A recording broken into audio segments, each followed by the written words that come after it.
Listening to the One Man Show Network. Welcome to the MMA Fight Picks Podcast with your host, Aaron Weinbaum. All right, sorry, I'm a few minutes late. Welcome to the MMA Fight Picks Podcast. I am your host, Aaron Weinbaum. We're going to pick some fights for UFC 251. And for those of you that don't know how this works, I'm streaming from Haps Live, basically a free multi-streaming platform. Allows me to go on Twitter, Facebook, YouTube, all that, and grab all your comments in here. And, you know, as always, this is an interactive type of podcast, so I'll try to keep up and bring in all of your comments as I get them. Sorry if I miss a few. Some major difficulties here with a little technical equipment, if you will. But wherever it is you do find me, subscribe right there. Look at that beautiful graphic and hit the notification button so that you can share along in the fun. All right, so let's get to these fights. First off, like last week's card, Gone Rosenstreich, you know, I thought that would be a lot more of a barn burner, but it is what it is. You know, they can't all be winners. But I would like to go over the sponsor of today's podcast. Now, 3 months running, Manscaped, baby. That's right. Manscaped.com. Getting prepared for St. Patrick's Day with Manscaped. If you want to shamrock somebody's world, if you know what I mean. It is the global leader for below-the-waist grooming and the official sponsor of MMA Fight Picks. To ensure you have the best tools for your family jewels, visit manscaped.com and use promo code MMAFP for 20% off and free international shipping. I didn't know it was free internationally. Awesome. So that's awesome. You are in luck because Manscaped's Performance Package is the ultimate men's hygiene bundle. Included in this package is the Weed Whacker ear and nose trimmer. See? It's waterproof and uses 9,000 RPM motor-powered 360-degree rotary dual-blade system. It doesn't hurt like most trimmers. I do enjoy it. Look, the bundle also includes a Lawnmower 3.0, the best trimmer on the market for your balls, butt, and body. I didn't know that. So it actually has a light on there, which is very handy. You can use it in the shower. You got a 2 that works perfectly well. No problem. Hand it down. That's what I did. It's a rite of passage. So just feel confident in shaving your thunder down under. You can also get festive and safely shave a shamrock in the pubes. That's amazing. You and your partner will get lucky, all right. The Lawnmower 3.0 will showcase your pot of gold like no other. Let's not forget their famous liquid formulation, the Crop Preserver, the Ball Deodorant, and Crop Reviver, the ball toner to maximize your ball hygiene routine. It's like a little spritzer for your balls, the ball toner that is. It's a nice little tingly feeling to help you get through the rest of your day, if it will. So the Performance Package is now you also get 2 free gifts, boxers and the Shed Travel Bag, which I have both. Wonderful, wonderful, wonderful. I just keep the bag for all things Manscaped. The Performance Package is the best value that Manscaped has to offer, and it's hot off the shelf. So 20% off plus free shipping with the promo code MMAFP. Also, every purchase at manscaped.com goes toward contributing to the Testicular Cancer Society to bring awareness to testicular cancer, men's health, and early cancer detection. So that is 20% off plus free shipping with the code MMAFP at manscaped.com. That's 20% off with free shipping at manscaped.com. Use promo code MMAFP. There's gold at the end of the rainbow with Manscaped. Boom. All right. Thank you for that amazing support. So whatever we're doing with Manscaped, it is clearly they're still supporting the podcast. All right. Beautiful. So let's get to these fights. I see I have some live viewers, and if your comments aren't coming in, direct message me, I guess, and it'll be something else we need to. Oh my God, I just realized I am probably, I am probably right now in a group I am not supposed to be because I forgot to turn off the stream there. So I need to shut that off. Man, this is what happens, live streaming here. So I am so sorry. Yeah. Oh God, I gotta delete this video. Okay.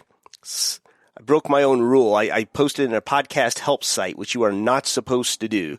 All right. The video is gone. Sorry, podcasting made simple. Okay.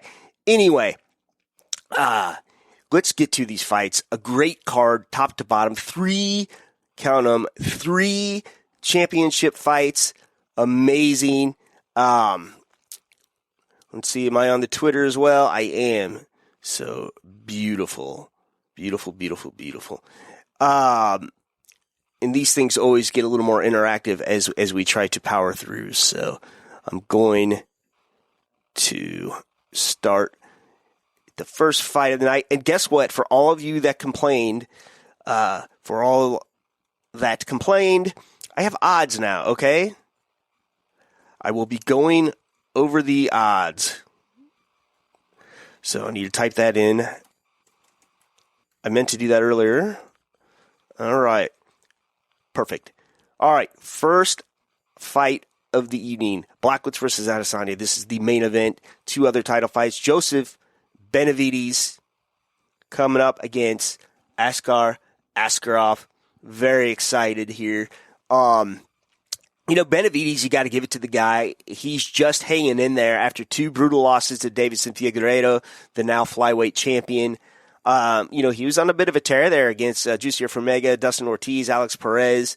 Let's not forget he's got a win over the former champ Henry Cejudo as well. Askar Askarov, he's been on a tear himself. He has not lost that IC. Last fighting July of last year, so it's been a while. Alexander Pantoja, Tim Elliott, some real decent wins. Now let's take a look at the odds. All right. You like that? The odds. All right, so these fights are near a lot of these are going to be like this, near even. So you got Askar Askarov as the slight favorite at minus 135. Joseph Benavidez like plus 105, like I said, near even. So not a lot of value on either guy here. You just kind of get back what you bet. But I do think it's a little strange that Benavidez, he has just fought the top of the division, and he just loses to the top guy every time. But he's got, just a lot of notable wins. The only other one that really surprised me he lost to was Sergio Pettis, but that was back in 2018. So I like the dog here. So Joseph Benavidez, how about that? See, I told you I could do odds. That was like my number one complaint. I wouldn't go over the odds. So this podcast is more like, it's more like a Thanos thing, and I guess that's why I never really went over the odds. Let me see here. I need to turn off. I need to make sure I don't go back into podcasting made simple because I did not mean to do that. All right, everywhere else it says I'm good. So sorry, podcasting made simple. That's what happens. You got a lot of irons in the fire, Killed a broadcast. I've never done that before. I feel bad. Okay. Dominic Cruz. So this is the top of the preliminary card. A lot of people have been a little hot about that. I don't know why. Cruz has not been really fighting all that often. His last fight was a loss against the great Henry Cejudo. But, the top of the prelims, it's argued that doing that, you'll be seen by more people. That's why, Colby Covington, he always says he wants to fight on ESPN rather than a pay-per-view because there's more eyes on him. I don't know if his feelings change or not when you get a cut of that pay-per-view, but, it just is an interesting point. And Dominic Cruz is not getting a cut of this pay-per-view. So why not? So let's take a look at old Dom here. His last 2 fights were losses, and they were both title fights. Cody Garbrandt, it's hard to believe that was back in 2016. Henry Cejudo, of course, May of this year. So this is the most active Cruz has been in a while, even though, it is almost 10 months. But sure, and Casey Kenny, an up-and-comer. How's he going to do against the experience of Dominic Cruz? But nothing but killers. The only fight he lost was to Merab Dvalishvili, and Merab's no joke. But he's rattled off 3 straight wins since. Louis Smoka, Haile Alatang, Nathaniel Wood. Hello from St. John. Well, hello. Thank you for joining the broadcast. if you like MMA, this is the broadcast for you. So feel free to share that as well. So it's good to know the comments are working. So let's take a look at the odds here. Okay, it's hard to bet on this one as well because the odds aren't that crazy. It's near even. Dominic Cruz at plus 115, and then you got Casey Kennedy's slight favorite at minus 145. But, if that line begins to move between now and Saturday, or Friday even, it might be all right to sprinkle a little bit money on Dominic Cruz. I find that he has a lot of experience here. If he loses against Casey Kenny, then I think it might be an interesting problem here. So, yep. Next up. All right. It is fun doing the odds, I should have done this a long time ago. Oh, Thiago Santos looking to come back against Alexander Rakic. This might be a sneaky fight of the night here, or at least a contender. But all of a sudden, after losing a fight to John Jones, and many, many, many people thought he won, and horrible, horrible knee injuries since then. This is back in July of 2019. He comes back, only get choked out by Glover Teixeira. And, I think during that time, let's see, that's from July 2019 to November 2020. So that's a long time in between fights. And, he didn't get a lot of grappling time in, and against somebody like Glover Teixeira, not recommended, And then you got Rakic. By the way, Rakic is one of those rare treasures. If he does get some mic time, it's always gold. It's hilarious. So, I certainly, he's one to watch too. He's a fun guy on the mic. Born in Austria. Of course, you got Thiago Santos. Brazil. Rio de Janeiro, Brazil. I thought so. I just wanted to make sure. But, before that, since moving up to middleweight, I take that back. Since moving up to light heavyweight from middleweight, he's been on a bit of a tear. Jimmy Manuel, Jan Błachowicz, he's got a win over the current champion, Jan Błachowicz. So that's very interesting. He's got a win over the great Kevin Holland, also at middleweight. So, he's no canned ham here. And then you got Rakic. Take a look at this. He beat Anthony Smith, and he beat him handily. Like, he was just much bigger and stronger in that fight. And, of course, Anthony Smith, he'd gone through some things and this and that. Does have lost to Volkan Ozdemir, a split decision. But, he's got nothing but wins besides that. Jimmy Manuel, Devin Clark, Justin Ledet. Let's take a look at the odds. The odds say that Thiago Santos is the slight dog. All these fights are very, very close here. And you got Rakic as a slight favorite. I think, though, you're going to see much recovered Thiago Santos, and, the dog might take this one. I like the dog in this one. Thiago Santos. Very good. Islam Makhachev. Drew Dober. Makhachev is touted by teammate Khabib Nurmagomedov. It's the next big thing. It's very possible that he is. We don't know. But let's take a look. We're forgetting that although Makhachev is deemed to be one of the greatest, the next big thing, he has not won a fight. This is Ringside MMA. I think he was booted out of the UFC for that whole Conor thing or whatever. But yeah, guys, he has not won a fight in the UFC since, 2008, if that's correct. I'm going to refresh this to make sure, because it doesn't seem right, does it? Doesn't seem right. And it's not. Oh my gosh, Tapology does this to me all the time. They'll switch up profiles. Oh my Lord. I looked at this too before the broadcast. Unbelievable. Okay, this looks more like Makhachev. All right, Davi Ramos. Arman Taxirian wins. Got a win over Kajan Johnson. That armbar that really ended Kajan's career. He got real cocky at the weigh-ins with a Dana White handshake. So, interesting. Wins over Gleison Tebow, Nick Lynch, Chris Wade. Very good. So, yeah. And then Drew Dober is no joke either. And, you know, he's been trying to get a big fight for a while now, and I'd say this is his big fight. And if he wins this, he's going to get another very big fight. You know, he had a win over Alexander Hernandez, who got beaten this weekend by Thiago Moises, Nasrat Harpress, Marco Polo Reyes. He does have a loss over Benny, you know. That's, you know, everyone loses Benny. Benny's another underrated guy, armbar almost a year ago.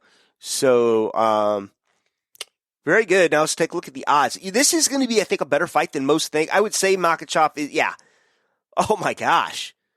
Okay, so Makhachev minus 345, Drew Dober plus 260. So, ooh, you know, if you're sprinkling a little money on this fight, if you got some to spare, you know, Drew might be, it'd be a riskier pick, but he is a dog in this fight. But I don't recommend you do it, okay? You do what you want with your money, but I think it is Makhachev. I think there's a reason that Habib is touting him as the next big thing. I'm trying to even think of a fight of his that was close, and I think it's out there, but I mean, good Lord, just all unanimous decisions. His last loss was Adriano Martins, 2015 though, so he's just been dominant, man. Just unanimous decision, punches, armbar, yeah, yep. Go on Makhachev. I think the odds have this probably correct. Next up, this is a sneaky good fight, man, and why should it be? It's for the bantamweight championship of the world. Petr Yan, friend of the podcast, Aljamain Sterling. We picked a card that didn't exist. We picked the Iaquinta fight when he was supposed to be fighting Paul Felder, I believe. And I don't think it was Paul Felder. I don't remember who it was. It ended up Al Iaquinta fought for the championship. Robbed, in my opinion. But, you know, whatever. So, interesting here. So let's take a look at Petr. Here's the thing with this fight, and I previewed this fight at the beginning of the year, and I'm going to say the same thing. I didn't make a pick then, but I'm going to make a pick now. Petr Yan has not fought really anyone at the top of the division, like the top of the division. And, you know, all due respect to Jose Aldo should not have been in line for that belt, okay? And that's just that's just how it is. It should have been like an Aljo, probably all along. You know, he has a win over Uriah Faber, but head kicked the shit out of him. And Uriah, not tops of the division. Jimmy Rivera, valiant effort last week. But, you know, just lost to Pedro Munoz by leg implosion. John Dotson, kind of the other thing. And then you got Aljamain Sterling, man. Just absolutely ran through Corey Sandhagen, ran through Pedro Munoz, unanimous decision, just all over him. Jimmy Rivera, Cody Stamann, Brett Johns. Hasn't lost since that wild knockout, that knee knockout to Marlon Moraes. So you got to think Aljo's coming, and he's coming at you for blood. And the odds are near even. I mean, right now, they couldn't get any closer. So if Aljo starts moving, I'm going to refresh this to see if they've changed. If Aljo moves into the dog position, I think he's going to win anyway, but why not? Why not make a little money on it? I know Ray Longo is at the betting window right now in Vegas. Right now. making that bet. All right, Megan Anderson, Amanda Nunes. Will this even be close? Do I need to really go through Amanda's record here? Felicia Spencer, Jermaine Randamay, Holly Holm. I mean, the list going in between featherweight and bantamweight, crazy. Okay? Crazy. I mean, here she is, the champ, the only champ defending two belts right now. Amazing. Featherweight and bantamweight, man, how amazing. And just straight up making it look easy. Now, Megan Anderson, she's no joke, but, you know, she loses to the top girls. Lost to Norma Dumont, lost to Zara Farin. I'm sorry, beat Norma Dumont and Zara Farin. I'm sorry, lost to Felicia Spencer, lost to Holly Holm. Did she ever fight? No, she never fought Cyborg, you know, and these are true 145ers, you know. And the rest of her wins, you know, that Kat Zingano was a weird little deal where her toe cut her eye. So that's interesting too. No disrespect whatsoever to Megan Anderson, but I don't see anyone beating Amanda Nunes until, you know, Amanda Nunes gets beat. You know, it's just kind of hard to say. Now, the odds, I don't know that I've ever seen. This is huge. Minus 1,205 Amanda Nunes, plus 750 for Megan Anderson. So, not one I would bet on unless you know something I don't on Megan being such an underdog, but you bet a little money on Amanda Nunes. The way this works, you get a little money back. You don't get everything you bet, you know. So that's how that works for those that don't know. All right. So last chance to share the broadcast here before I go. I have had a lot of people stop by. I appreciate that. I do. So, you know, shout out to you that stopped by. Thank you.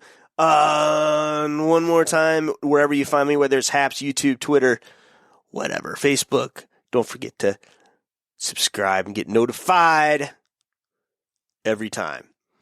All right. Here we go. The main event of the evening here. Jan Błachowicz, Israel Adesanya. Israel Adesanya moving up from middleweight to be another champ.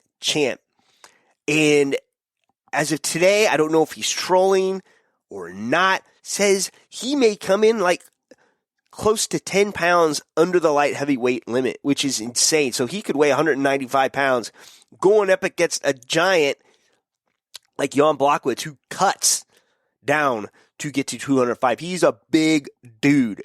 And, you know, just going through let's go through his hit list here. Like I said, he hasn't lost to Thiago Santos since Thiago Santos in February 2019. And he beats two middleweights that are trying to do the same thing that Adesanya's doing, except for there's not a belt on the line. Like Luke Rockhold, he made Luke Rockhold look small.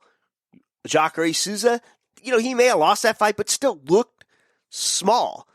You know, he beats, of course, Corey Anderson, beats Dominic Reyes for the championship. You know, some of his past wins going back to 2018, Nikito Krylov, Jimmy Manoa, Jared Cannonier, back when Jared Cannonier was at light heavyweight. Deep breath. Israel Adesanya. Did he make Paulo Costa look bad? Now you got Paulo coming back saying, well, he was drinking wine. Well, I don't care what you said. Whether you drank wine or not, it would have been hard to stop those horrible leg attacks. But let's just take a look here. You know, that just impressive win after a boring fight with Yoel Romero. But what are you going to do against Yoel? I mean, get in there, get in a dog fight, get wrestled. You know, what can you do? Yoel was just as guilty in that one. You know, beat the brakes off of Robert Whittaker and then, of course, the interim championship fight, you know, just ekes it out against Kelvin Gastelum. So, it's amazing, except for one thing. He is going up against a much bigger, stronger, I would assume, person in Jan Błachowicz.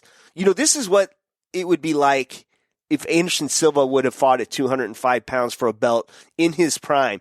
He fiddled with it a few times. I know he knocked out Irwin. I can't remember his first name. James Irvin, maybe. I don't remember. But, Stephan Bonner, Forrest Griffin.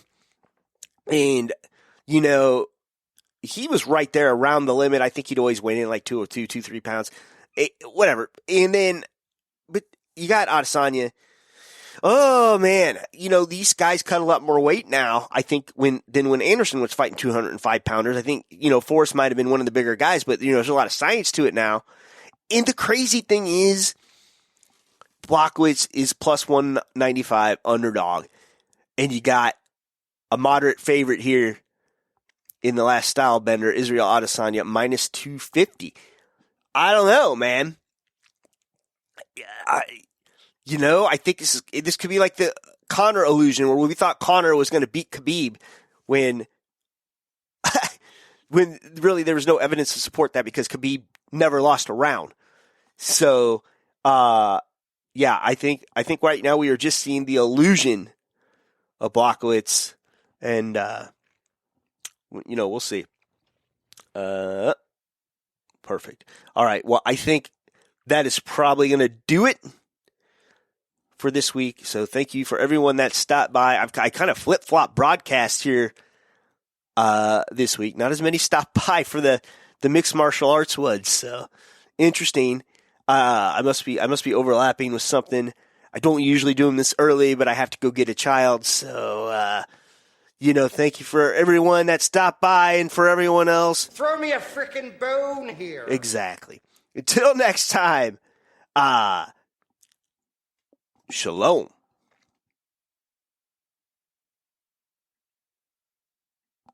Please remember to support the podcast by visiting the affiliate links on AaronSaysWhat.com.